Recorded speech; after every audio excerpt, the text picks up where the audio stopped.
Welcome back to What Arty Noobs with General Disturbance. This is the M44, the Tier 6 American SPG.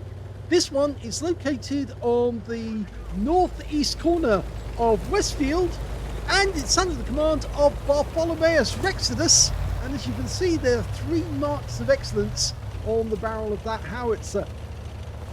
Now, it's a 155mm howitzer. It's capable of doing 500 alpha. It used to be 550 until they nerfed it. And it'll penetrate 39mm of armor with a 6.7 meter burst radius. And it's on a turret, or on a mount. That means you can actually fire 30 degrees either side of the center line, which gives you a 60-degree arc. Now, the standard reload at the moment, according to Wargaming, because they have changed it since they nerfed this Arty, is now 25.89 seconds. But you can see here the BertholomaeusRexodus has got it down to 21.45, which is such a pity because it used to be 15.6 seconds. 15.6 seconds between shots. So they've nerfed it 6 seconds. That's how badly they treated the M44. No other tank would have had that much nerf to its ability. That's basically saying we're going to add another third of your reload time onto the existing reload time. If you did that to a tank which was firing every 5 seconds, that means you'd be making it reload once every 7 or 8 seconds, which would basically cripple it as a tank. Well, who's the next target? T-71DA spotted over on the southwest corner. Oh, we got a direct hit there. No explosions, so we know that that one was struck.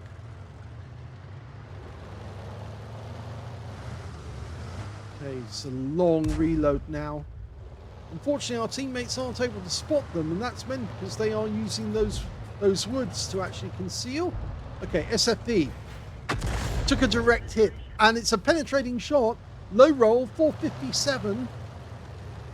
It actually went through the armor of that British wheeled tank. It's funny how the British wheeled tanks get penetrated and the French ones don't. That's peculiar. Yeah. Well, missed on that occasion, but he did get some stun. Remember, the other RT on our team is a VP with a 105mm round. He just got a hit there on that SFV. And the SFV has decided to poke his nose out too far, and he got taken out. Meanwhile, this T-71DA is deciding to try and get to our cap early. He's decided to go through the archers. He got stunned. I have the kind of feeling that he's going to regret doing that because, yes, he actually got taken out by the Easy Ace on our team. Okay, we're 1 up on the enemy at the moment. Notice that BertholomaeusRexodus is actually scrolling out. Now, okay, scrolling's okay sometimes, but it's much faster to use the control key method, which is hold down your left control key, move the cursor over the minimap exactly where you want to see it, and right click, and it takes you there straight away. Saves all the scrolling out. I mean, it doesn't mean you don't have to scroll out, because some people still do. Some people do a combination of it. But scrolling like that actually takes a little more time and effort, and it's much easier to use the control key method if you want to go from one side of the battlefield to the other. Okay, well, that VK just got hit. Rounds out. Ooh, yeah, that's gonna hurt him.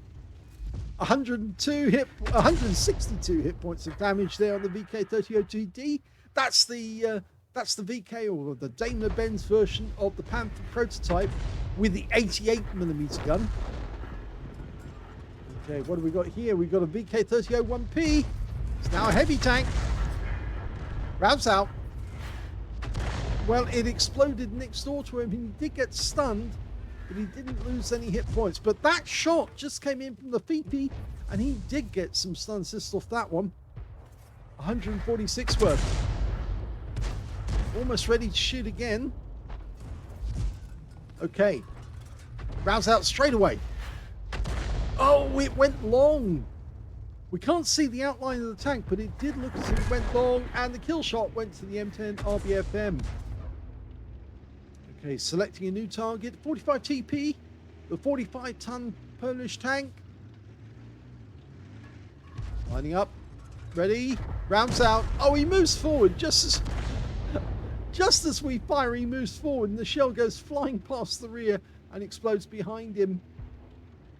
It's kind of like he knew that that was the right move to make. The instinctive move is to move back, but if you get warning of a shell inbound, the actual movement should be forwards as quickly as you can, because you're not going to, well, in theory, you might not drive into the shell, but you're much more likely to get out to the spot where the shell was aimed if you drive forward, because you accelerate forward faster than you do in reverse, with the exception, of course, of the Crusader SP, which drives in reverse, and also its cousin, the only tank destroyer that drives in reverse, if I can remember the name of it. I'll remember it probably after the game.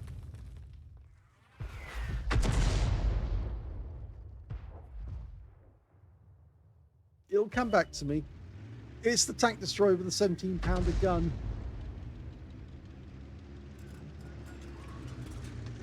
Okay, lines up, rounds out, looks good.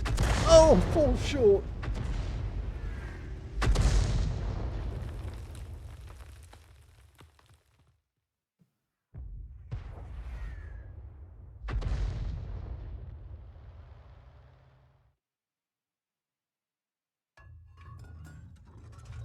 Okay, no targets in sight at the moment.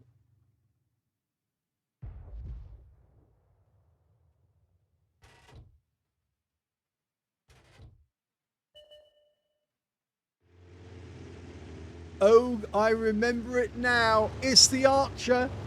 Yes, I forgot the Archer was the tank that actually had the gun facing to the rear.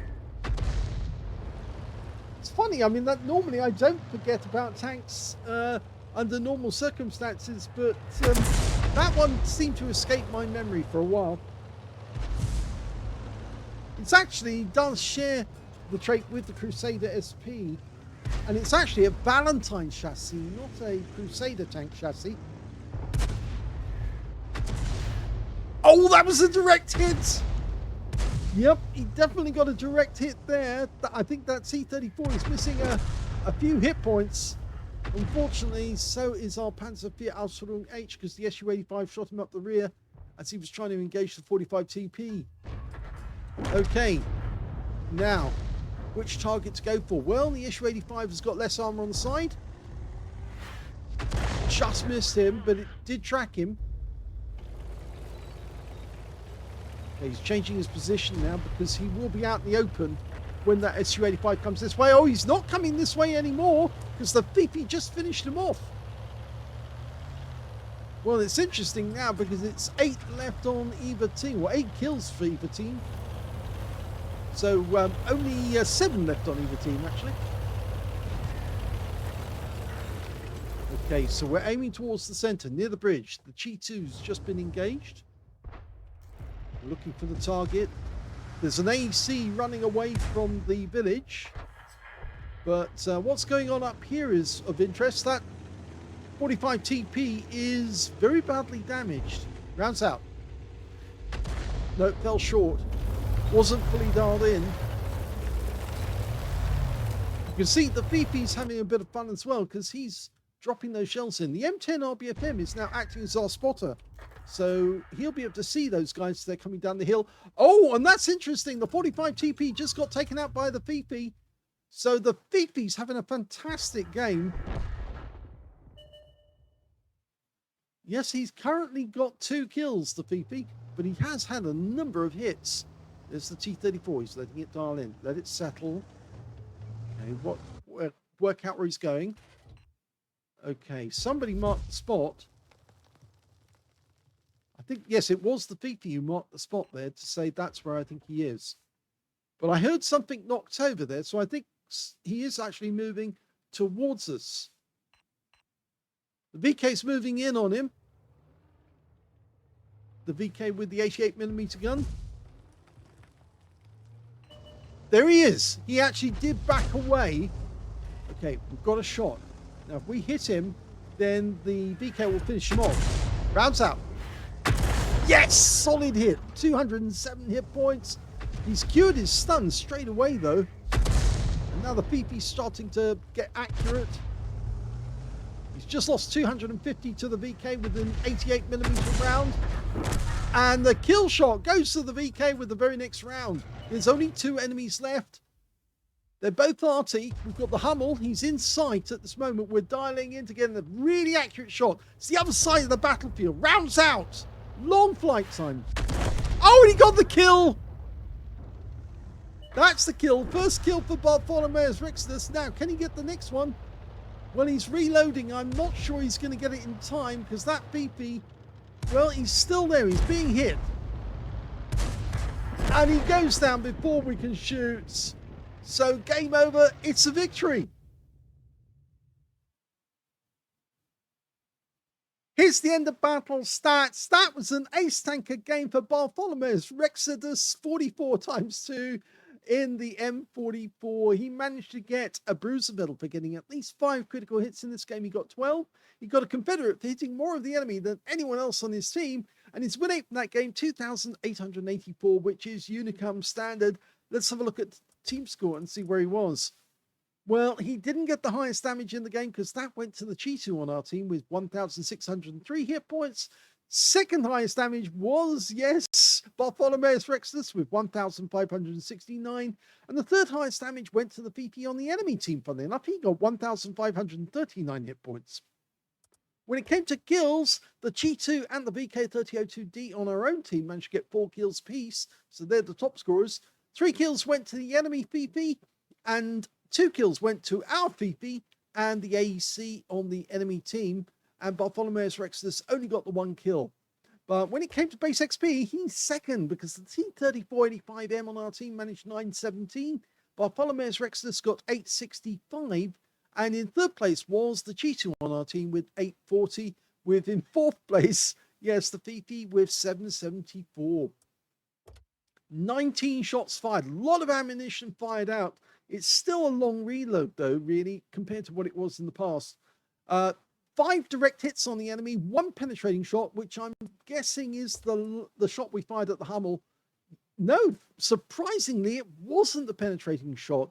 So who do we think actually we penetrated? The SMV? Yes, we did say that was the one we penetrated, 457.